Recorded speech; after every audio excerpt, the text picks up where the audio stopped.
کہتے ہیں شوق تیرا اگر نہ ہو میری نماز کا امام، اے مولا کریم اگر تیرا شوق، تیری محبت، تیرا عشق یہ مجھے نماز کی طرف کھینچ کے لائے، عبادت کی طرف کھینچ کے لائے، اور یہ تیری یاد مجھ سے کرائے، تو پھر یہ نماز کہلانے کی حق ہے، یہ عبادت کہلانے کی حق ہے۔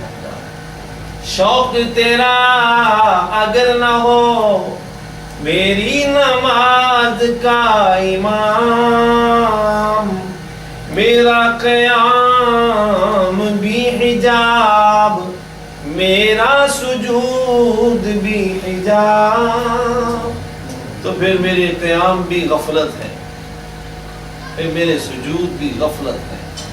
میری عبادت تو تبھی عبادت ہے جب وہ تیرا شوق مجھ سے کروائے، تیری محبت مجھ سے یہ کھینچ کر کروائے۔ سارا سفر حج دیکھ لیں، ساری قربانیاں دیکھ لیں، ساری عبادتیں دیکھ لیں، ان سب کے پیچھے اگر کوئی کار فرما ہے تو وہ اللہ کی محبت اور عشق ہے۔ صوفیاء نے محفلیں کیوں سجائیں، یہ سلسلے کیوں بنائے؟ سلسلہ قادریہ، چشتیہ، بیعت کرو، آؤ بیٹھو محفلوں میں آؤ، کوئی مقصد نہیں بچا، اس کا کوئی مقصد نہیں سوائے اس بات کے آؤ وہ شمع عشق جو ہم تک امانت تک پہنچی ہے، تم اپنی بجھی شمعوں کو اس سے روشن کر دو، وہ شمع تم میں روشن ہو جائے، جو حضور غوث اعظم رضی اللہ تعالیٰ عنہ نے بغداد میں روشن کی تھی، جو حضور سیدی خواجہ غریب نواز نے اجمیر کی سرزمین پر جس شمع کو روشن کیا، اس شمع سے اپنے دلوں کے چراغ جلاؤ تاکہ تمہارے دلوں کی جو محبت پہلے سے رکھی گئی ہے وہ ادھر ہی استعمال ہو جس کے لیے بنی ہے، کہیں اور نہ ہو۔ بہت پیارا جملہ، اپنے دلوں کو وہیں لگا لو جہاں لگنے کے لیے بنے ہیں، نہیں لگاؤ گے تو کہیں ادھر ادھر لگ جائیں گے، پھر چھڑانا بہت مشکل ہو جائے گا۔ بہت سارے بچے محفل میں آتے ہیں، ہمارے نوجوان آ کے چلے جاتے ہیں، جیسے آتے ہیں ویسے چلے جاتے ہیں۔ آج ہماری ایک عادت بن چکی ہے کہ دل تو جہاں لگا ہے وہیں لگا رہے، ہاتھ بدلتا رہے، کوئی بات نہیں، دل وہیں لگاؤ جہاں لگنے کے لیے بنا ہے۔ اچھا پھر اس میں اللہ اور رسول کا فرق نہیں ہے، یہ دو ذاتیں علیحدہ علیحدہ ہیں لیکن محبت و اطاعت میں ایک ہے۔ حضور کی محبت ہی اللہ کی محبت ہے، اور یہ کاملین کی محبت ہی اللہ کی محبت ہے، اپنے مرشد کی محبت ہی اللہ کی محبت ہے، کیونکہ اسی سے اللہ کی محبت ملے گی۔ اللہ تعالیٰ کو کسی نے نہیں دیکھا ہے، وہ اس کی معرفت بھی جو ہے ایک مانند معرفت بھی کوئی شخص نہیں کر سکتا ہے سوائے اہل معرفت کی۔ تو بندہ اپنے عشق کو اپنے رب سے کرنا چاہتا ہے تو اس کے احسانات یاد کرے، اس کی نعمتوں کو یاد کرے اور اس کی عبادت کی طرف دل کو بڑھائے، پھر کسی کے پیچھے لگ جائے تو وہ اس کے عشق میں مبتلا ہو کر بھی اللہ کے عشق میں جا سکتا ہے۔ سبحان اللہ، وہ اپنی طرف آنے والوں کو پھر عشق ودیت فرماتا ہے۔ اور یہ کتنے کتنے بڑے بڑے اشعار کے قافلے، اللہ اکبر اللہ اکبر۔ ڈاکٹر اقبال نے اس میں بہت کچھ لکھا ہے، کہتے ہیں کہ قافلہ حجاز میں ایک حسین بھی نہیں، کہ آج پورے عرب و عجم کے اندر مسلمانوں کے قافلے میں ہزاروں مسلمان اور مومن تو ہیں مگر ایک عاشق نہیں، حسین ایک بھی نہیں ہے۔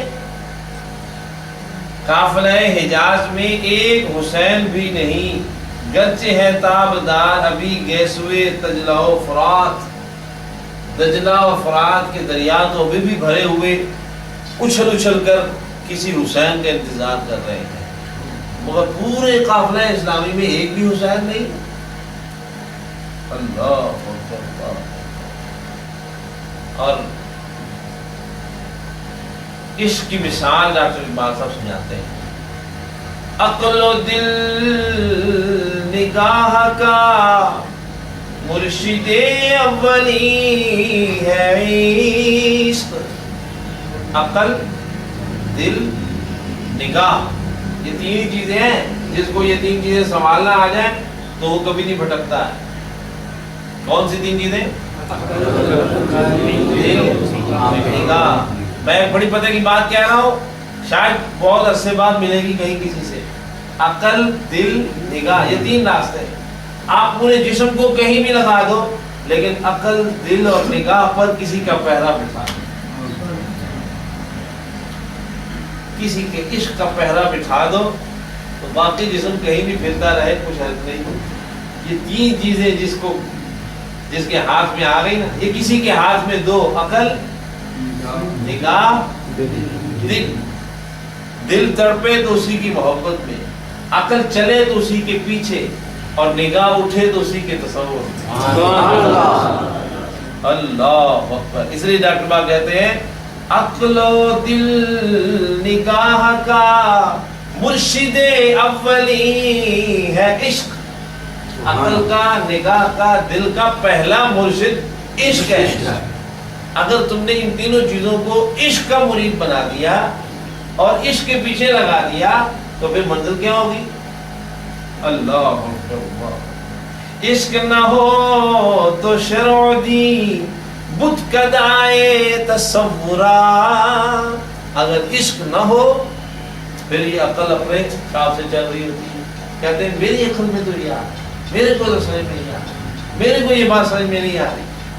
صبح و شام یہی جھگڑا رہتا ہے کہ نہیں؟ نگاہ کا بھی جھگڑا یہی، صبح کچھ دیکھتی، شام کو کوئی اچھا لگ رہا ہے، صبح کوئی اچھا لگ رہا ہے. نگاہ اور دل، دل کو تو کہتے ہی دل اس لیے ہے کہ وہ ہر لمحے بدلتا ہے، ابھی ہاں ابھی نہ، ابھی ہاں ابھی نہ. اگر ان پر عشق کا پہرا نہ ہو تو پھر یہ تینوں چیزیں شریعت میں بھی کیا کرتی ہیں؟ یہ بت پرستی کرتی ہیں. شریعت میں بھی بھائی بت پرستی کیا ہے؟ اپنے من پسند کا ایک بت بنا لینا اور اس کو پوجتے رہنا. تو شریعت میں شریعت والے بھی بت پرستی کرتے ہیں اگر عقل اور دل اور نگاہ پر کوئی مرشد نہ بٹھایا ہوا ہو. کیسے بت پرستی کرتے ہیں؟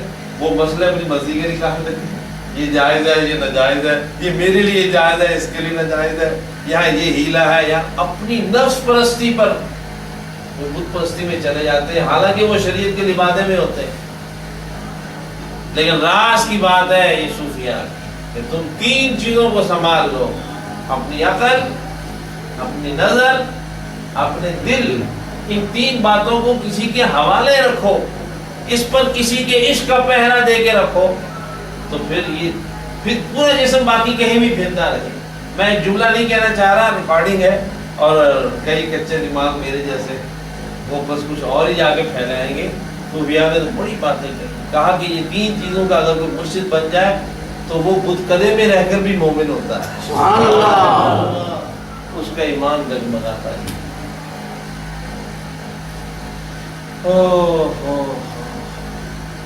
آج ہم اس لیے تو مر رہے ہیں، ہماری عقل کہیں ہے، دل کہیں لگا ہوا ہے اور نظر کہیں دوڑ رہی ہے.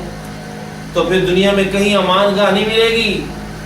گھر بھی جلتا ہوا نظر آئے گا، خانقاہ میں آؤ گے تو ادھر بھی آگ لگی ہوئی نظر نہیں آئے گا، کیونکہ دل تو کہیں چھوڑ آئے تھے.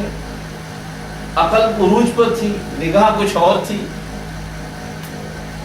جن کی عقل اور دل اور دماغ پر کسی عشق کا پہرا ہوتا ہے تو ڈاکٹر اقبال حکیم الامت، اللہ ان کے درجات اور بلند فرمائے، بہت بڑے عارف، انہوں نے یورپ میں ساری زندگی گزاری ہے، انگلستان میں، اور کسی لڑکی کے عشق میں بھی مبتلا ہوئے تھے. پھر جب اس وقت عقل اپنے ہاتھ میں نہیں تھی، جب مولانا روم نے پہرا دیا اور سب کچھ ادھر دے کے آئے اور ان کے عشق کو سنوارا. مرید کا کام صرف ہاتھ دے دینا نہیں ہے، غلط فہمی ہے، رسم ادا کی ہے. آپ ہی بتائیے کسی لڑکی کا کسی لڑکے سے نکاح ہو رہا ہو اور وہ لڑکی اس کے نکاح میں ہاں ہاں کہہ دے پر ان کا کام ختم ہو گیا؟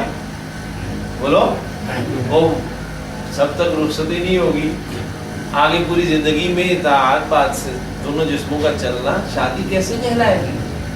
ہاں ہاں کہہ دیا فضل ہو گیا؟ نہیں، وہ ہاتھ میں ہاتھ دیا ہے تو ہاں ہاں دی ہے نا صرف.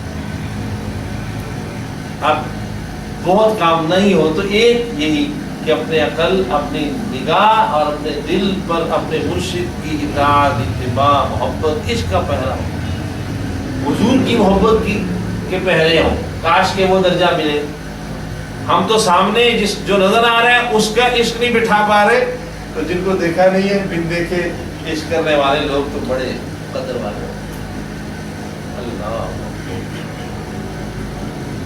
پھر وہ صاحبان عشق کہیں بھی رہتے ہیں, نہ ان کی عقل گمراہ ہوتی ہے, نہ ان کی نگاہ پھرتی ہے, نہ ان کی نگاہ پر کچھ چڑھتا ہے.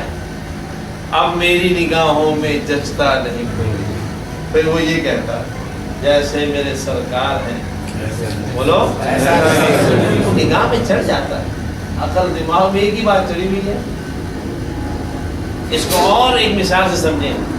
اللہ نام کرے کئی ہم جیسے ادھر بھی بیٹھے ہوں گے, لڑکیوں کی محبت میں جو مبتلا ہو جاتے ہیں, ان کی عقل کہیں چلتی ہو, نگاہ, دل. کہتے ہیں ان تین چیزوں پر کلام نہیں کرنا, اور جو کہو گے دے دیں گے, یہ تین چیزیں نہیں دے سکتے. یہ جھوٹا عشق کرنے والے لوگ, جھوٹا عشق کرنے والے لوگ